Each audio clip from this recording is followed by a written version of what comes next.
Roll a 20 or roll a 1. Choose your fate. Witches, druids, clerics. Dungeons and Dragons has so many magic and religious elements that I couldn't resist researching what scientific papers and academic studies have to say about this most popular role-playing game. And you won't believe what I found out. Curious? Let's go.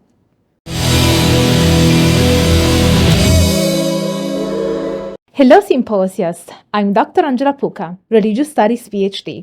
This channel is your online resource of information on all things magic, pagan and esoteric, backed by peer-reviewed studies and academic research. This video is dedicated to the king of D&D, Matthew Mercer, who's a subscriber to my channel and mentioned it in the Critical Role newsletter. So Matthew, I'm honored. Thank you. And this video is for you. D&D first appeared in the 1970s amid a moral panic over cults. In 1978, a reporter said that the game inspires fanatic devotion, usually associated with mind-bending religious cults. This vague sense that there was something religious about this new game continued into the 1980s. The activist group BAD, or Bothered by Dungeons and Dragons, and similar groups also claimed that fantasy role-playing games were actually a cult, not only like religion, but actually were a dangerous religious movement masquerading as entertainment. Now, when I searched for academic research on D&D, I found a few papers trying to assess whether the game is dangerous or alienating. I'll cover the psychological component first and then move on to whether D&D is a religion or can be likened to one. Based on these premises, it won't surprise that there were a few papers around the 1990s evaluating potential detrimental effects on D&D players. None of them found a significant correlation between role-playing games and harmful behaviors or tendencies. A study from 1987 tested whether players of D&D were more emotionally unstable and hence potentially keener to violent deeds and found no correlation. Another one from 1990 tried to assess feelings of alienation in players compared to non-players. And even if the sense of alienation was slightly higher among players, the study was done on a small scale, with 70 participants in total, 35 players and 35 non-players, which makes that marginal percentage hardly statistically significant. Also, the scientists themselves concluded that negative effects are unknown or non-existent. There are also studies inquiring whether D&D can actually be beneficial and meet fundamental human needs. A medical case report from 1994 showed that D&D could be successfully used to release unconscious fantasies, free fears, and improve relationships with others and oneself. A more recent study from 2013 explored the ways in which D&D players use group communication to meet social needs. The study found that D&D fosters pro-social behavior and fulfills needs such as democratic participation, a sense of belonging, the need for spontaneity, and that to be moral. I was surprised to even find a paper on critical role, and more specifically on their storytelling linguistic patterns conducted by Microsoft researchers. This study aimed to address challenges in computational linguistics by looking at the storytelling in D&D to improve dialogue modeling and summarization. Now, let's dig into the religious side of D&D. Let me premise that we are not arguing that D&D is a religion, but that it has religious elements and a religion-like impact. As Laycock highlights, there are three ways in which fantasy role-playing games can be usefully compared to religion. First, there are many religious elements in D&D, such as an ethical system, gods, rituals, magic, and the supernatural. Second, D&D shares with religion the possibility of experiencing a more idealized time and place, a world of heightened meaning. Third, by inhabiting another world, we are able to look back at our own from a new perspective. This, too, is a function that fantasy role-playing games share with religion, as many religious studies scholars now attribute to religions a core feature of meaning-making and belief-making that provides structure and shapes people's experience in the world. Also, providing a connection to a realm of heightened meaning, fantasy role-playing shares a function with myth and religious ritual. Let's now analyze the gods, the alignment ethical system, and the potential religious function of other worlds. D&D features many creatures from ancient mythologies.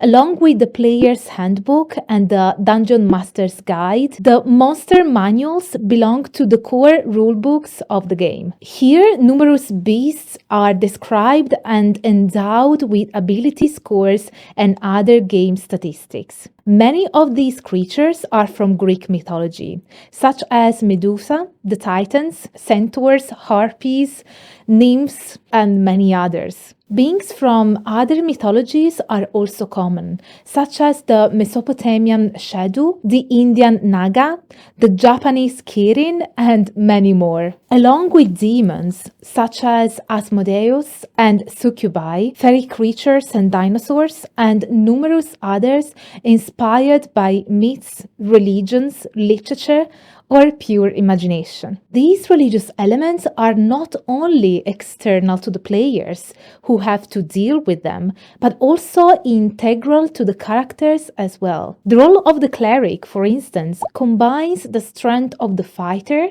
and the divine user. Later on, other classes were added, such as a holy knight called a paladin, monks, and nature-worshipping druids. Some of these classes can have access to psionic abilities like levitation, telekinesis, clairvoyance, astral projection, and so on, that change and develop through the many rulebooks issued through the years. Deities are of central importance, as they not only give the religious characters the power to perform their miracles, but they also send omens, help, or even punishment. Since worshipping gods is an integral part of the game, every character, depending on their background or origin story, is suggested to select a deity and to use its ethos as a guide for their actions. Also interesting to analyze the ethical apparatus called alignment, a feature of the game mechanics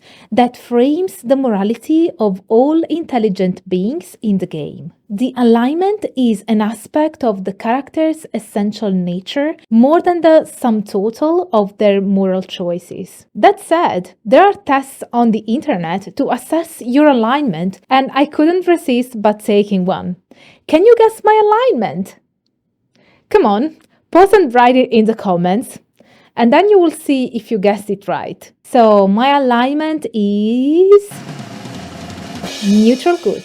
Sounds pretty accurate, as I make decisions based on what achieves the greatest benefit and the least harm to the parties involved, regardless of conventional morals. Back to D&D. Over the decades, the alignment has evolved its framework, but the most popular articulation is this one.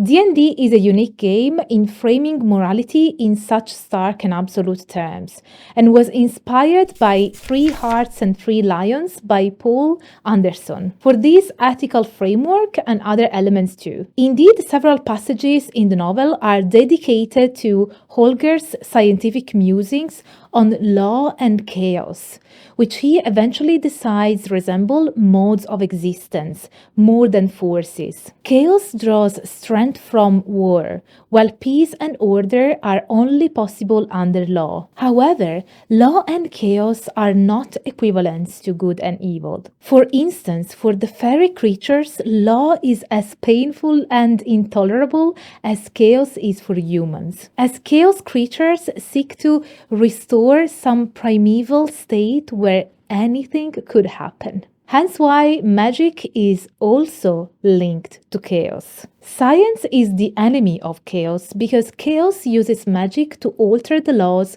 of the physical universe.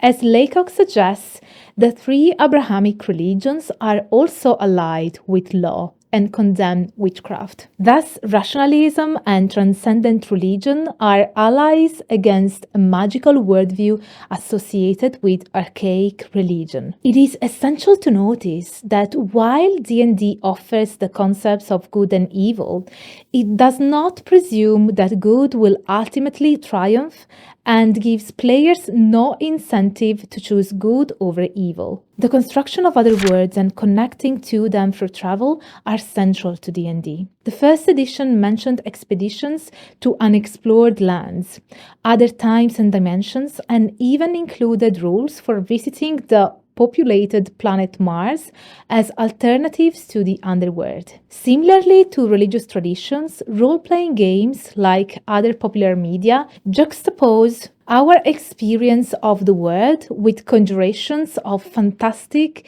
cosmic dimensions, bringing our attention to various aspects of human existence and allowing us to explore them from a different lens. But how can D&D be so transformative if it's a make-believe role-playing game? Well, in recent years, religious studies scholars have researched the so-called invented religions, like Judaism and Discordianism, attesting the substantial impact that narratives play when they resonate on a deep level. The act of connecting and living that narrative, regardless of its fictional nature, provides meaning and affects how people inhabit their world. And Laycock argues that even with more prominent religions, the truth claims of their worldviews cannot be proven empirically, but that doesn't stop them from exerting an observable influence on the way that people order their world. Religion provides models of humanity's place in the cosmos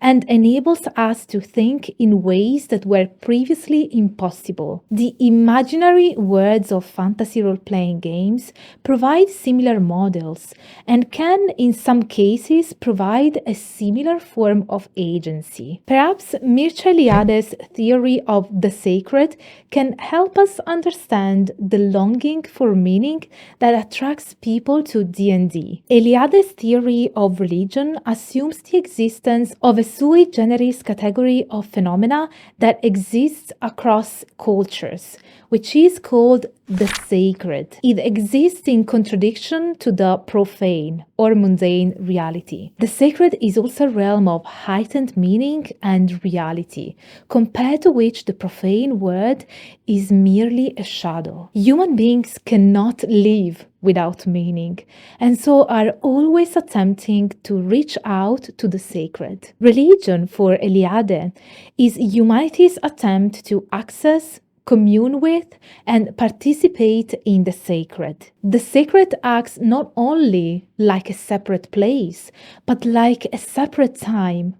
Myths describe acts of creation that occurred in a primordial sacred time in which the world was formed and or imbued with meaning. Storytelling and religious rituals recreate these myths. Eliade argues that for archaic human beings, myths and rituals created an experience of time travel in which humanity returned the world to its state of primordial meaning. He describes sacred time as illud tempus, that time, because it is not understood to exist in a normal chronological fashion. Sacred stories exist simultaneously in the past and in the present, where they are reenacted through ritual. Accessing sacred time, myths, and rituals provides an infusion of meaning that renews the world and even offers the possibility of reordering it. And isn't that what happens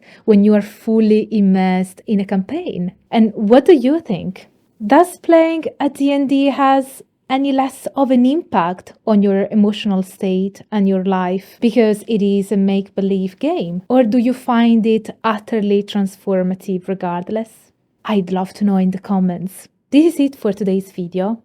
I would like to thank and encourage you all to allow this project to keep going by sending one-off PayPal donations, joining memberships, or my inner symposium over on Patreon.